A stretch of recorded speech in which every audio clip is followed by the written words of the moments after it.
ये ख़वातीन की तस्वीरें आपको नज़र आएंगी। ये देखें, ये सारी तस्वीरें ये बाबा जी के पास हैं और यहाँ पर बाबा जी लोगों को बेवकूफ़ बना रहे हैं। और शर्म आनी चाहिए इन तमाम लोगों को जो इधर आके बाबा जी के पास अपने मसले मसाइल बताते रहे हैं। इनको खुदा का खौफ करें। अगर अपने मसले मसाइल बताने या परेशानियाँ बतानी हैं तो अल्लाह को बताएं, अल्लाह के आगे सजदा रेज़ हों, अल्लाह से मदद मांगें।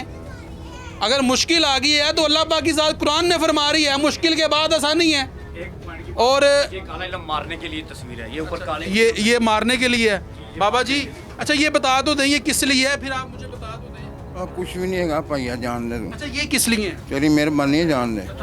ये किस लिए है मुझे आप- मैं क्या छड़ दे, खुदा का खौफ करो, जान दो अच्छा। ना इस तरह बंदे ਨੂੰ जलील करो। बाबा जी मेरे आप साथ- ये काम छोड़ देंगे। मैं छड़िया है काम, ए बंदा मैनू ये तस्वीर मिलेगा आपको फिर कहना आप मैं कह मैं तेन कसम जिस दिन बंदा आया ना उस दिन तो लैके मैं कोई काम किसी किया हो तो मैं जी मर्जी सजा दे दी।